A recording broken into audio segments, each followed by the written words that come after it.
If you stay in your comfort zone, that's where you will fail. You will fail in your comfort zone. Success is not a comfortable procedure.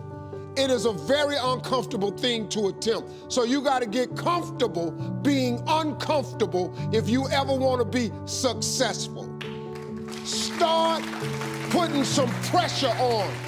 Put some pressure on yourself. You are trying to find inspiration and motivation with a depressed mindset.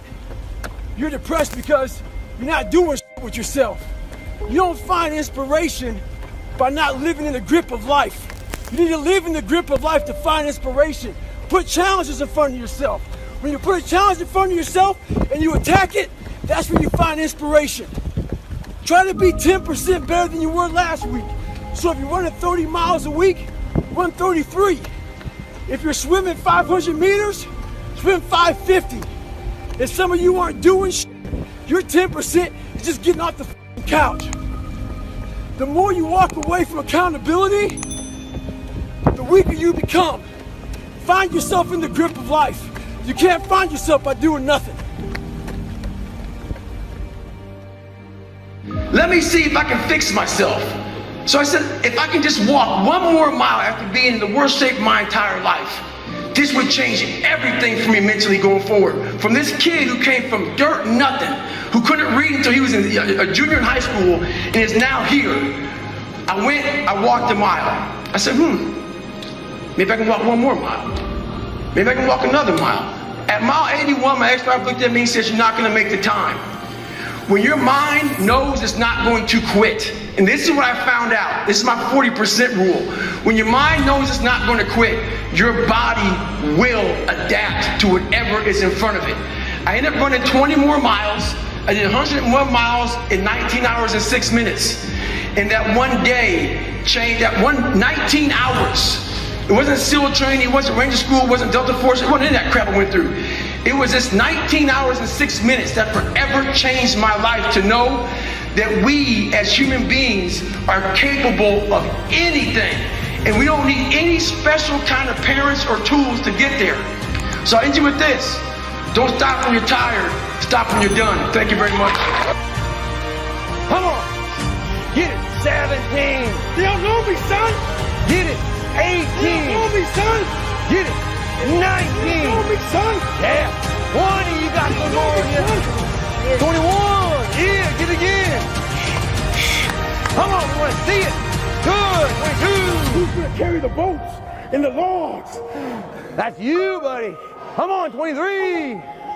Come on, 24. One more, David. Who's one more to carry the boats? You're going to do it. You're going to do it. You're going to do it. You did it. Yeah.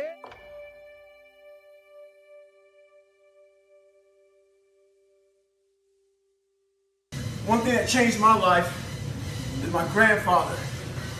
He told me, you're going nowhere in your life, not being anything.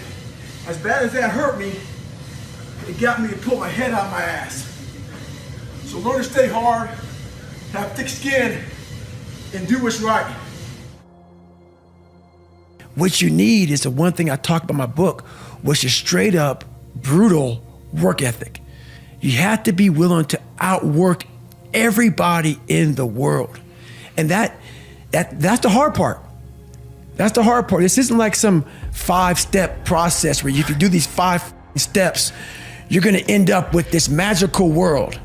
Nah, I'm basically teaching you how to callous over your victim's mentality. This is all about the quitting mind.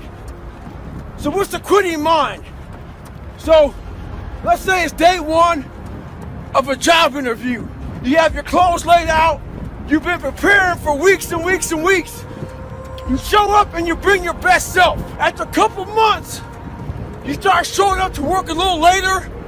You don't look as good. Your breakfast isn't ready. Your mind's getting softer. Repetition every day. Stay hard. Most important conversation is the one you have with yourself. You wake up with it, you walk around with it, you go to bed with it. Eventually, you act on it. We live in a world now that's so kind. We find the kind way around everything. Like, if you don't look good, I have to find a kind way of saying, I don't like your shirt.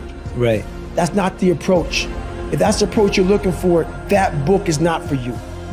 Can't Hurt Me is not for you. The approach you have to take, at least I took, you take whatever approach you want. The conversation had to be a real, honest conversation. In the accountability mirror, guess what?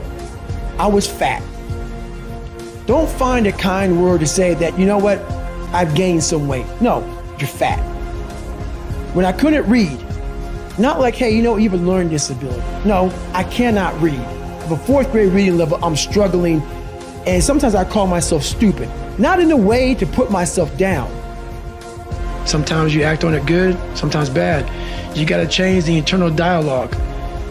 That person in your head that's talking that to you, until you change the internal dialogue in your head, until you callous over the victim's mentality that the world is out to get you because of you are the only, you gotta change that.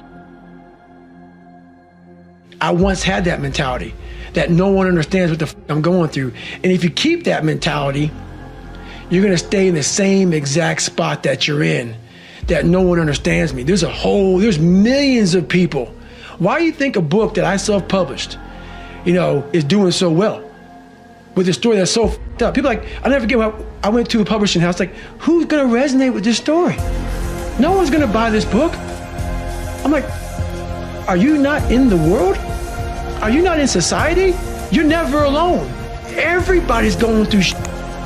So when people get this mentality of like, you don't understand me, you can throw a rock to someone that can understand you if they're willing to break themselves down and stop hiding. A lot of people understand you, but you gotta stop hiding. And that's why I tell people, a lot of people are going through shit. They just hide better than you did. That's all they did. They're just hiding better.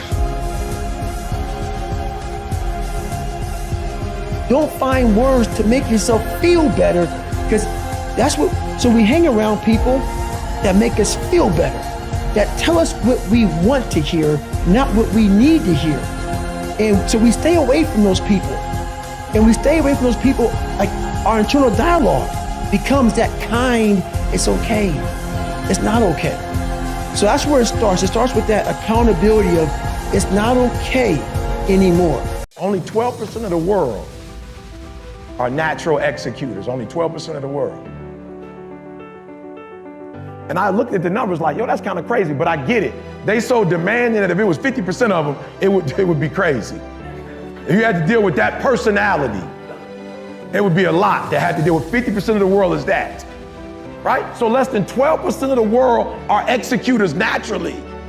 So what happens is they come in the room and they're not trying to be, negative, but they sell you this stuff, they tell you to do this stuff, and it's naturally in them. And then you go home and like, why can't I do it? Because they're not thinking about you and who you are as a person.